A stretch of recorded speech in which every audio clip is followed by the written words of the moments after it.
are. It's Thursday morning and we're laying out stripes. What a pain. Put the hood back on. Here's a Stencils Unlimited kit. Get these laid out. I have to pull this from right here yet. I'll measure from this one over, make a tab, draw from this point up here down on this one, make sure my center gap is correct.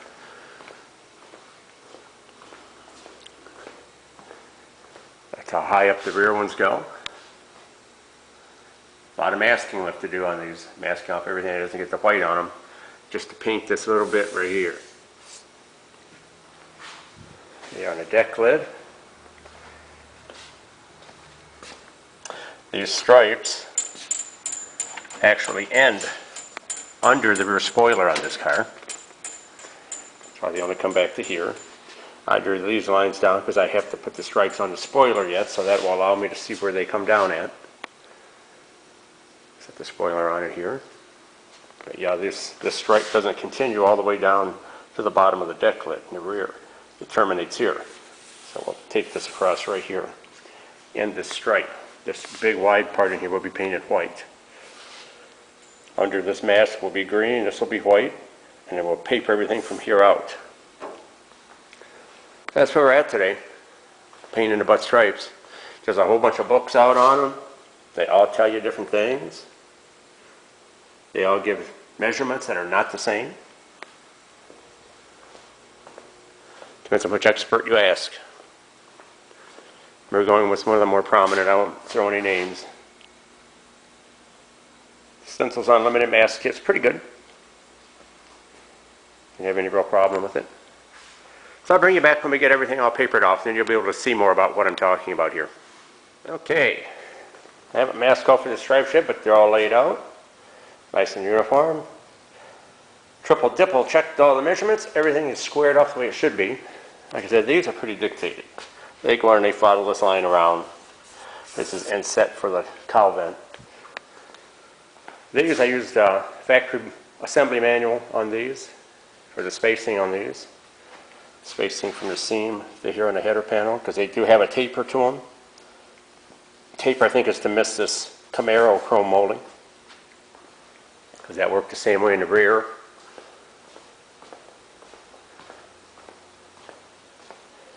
Here's where the molding goes.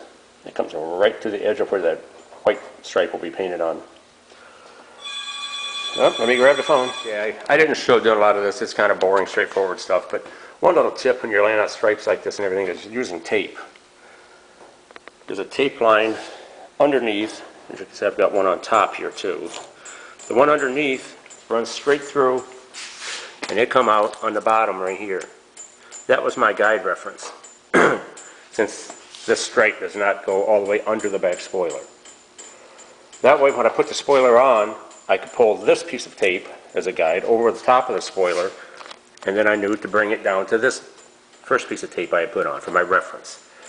That gave me something to put the actual stripe up against to put it on. It makes it a lot easier to put those stripes on straight and keep them straight, especially when you have these concave curves, because you can't pull the stripe tightly, stretch it and lay it down like you could on something like this deck lid where the curve comes out, so you can actually get back an eyeball and pull those stripes straight. So that's probably the only thing I would show on this. This piece of tape right here, this marked the center line. This is the center line of the trunk lid. That was my first starting reference point. Check your measurements back and forth, side to side, to make sure they're all the same. From this point right here to this point right here, here, up on top of the spoiler. I checked them at various locations to make sure they're the same, and that number is the same as from here to here. Follow them through uniform all the way.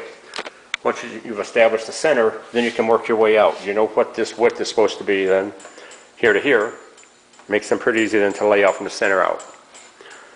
Yeah, this was probably the most fun part right here with this concave, on both sides it's concave, shape to work with.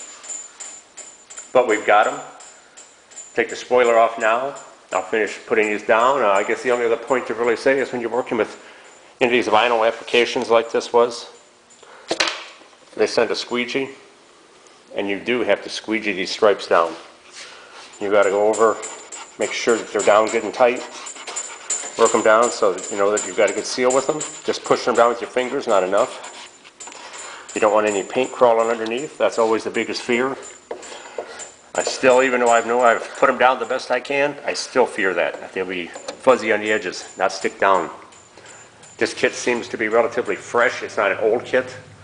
Be wary of that. Swap meet kits that are cheap, that may be old. Vinyl loses its adhesion. You could have some real problems with that. So, all right, I'm going to get this spoiler finished up, and then I've got to start a lot of masking off here. I've got to cover everything that's going to stay green. I'm going to spray some white. Bring you back. All right, here we are all masked off. A lot of masking, guys. A lot of masking on a job like this. Cover everything up so you don't get it where you don't want it. A lot of masking.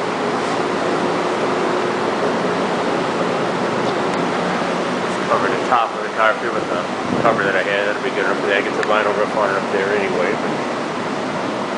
But a lot of masking.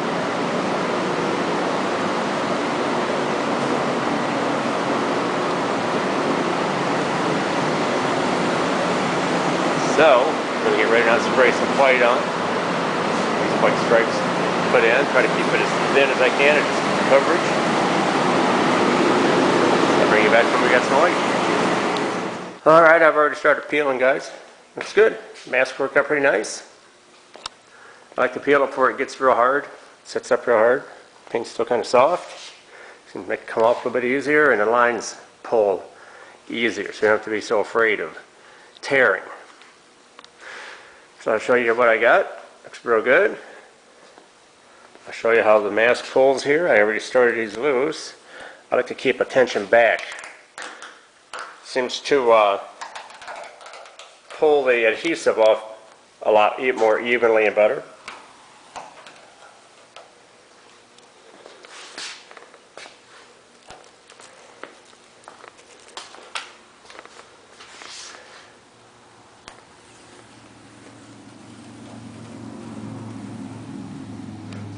Get hold of this and shorten her up here a little bit. There we go.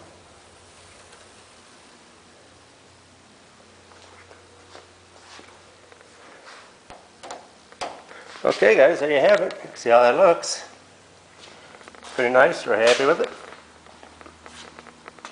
Tip them over the edge like they're supposed to be. I'll get this other side peeled. I saw one on the spoil over here where I missed. On this end, I'll go back and get that one. Pretty good. Ready for some clear coat. Alright guys, there you have it. I'll bring you back, start throwing some clear on it.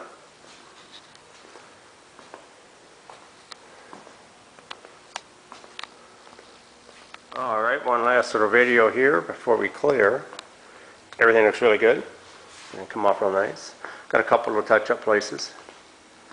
Not too bad. Looks pretty good.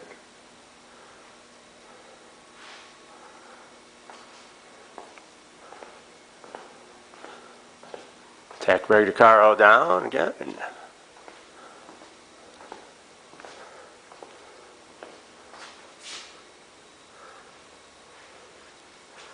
That's where we're at with it, guys.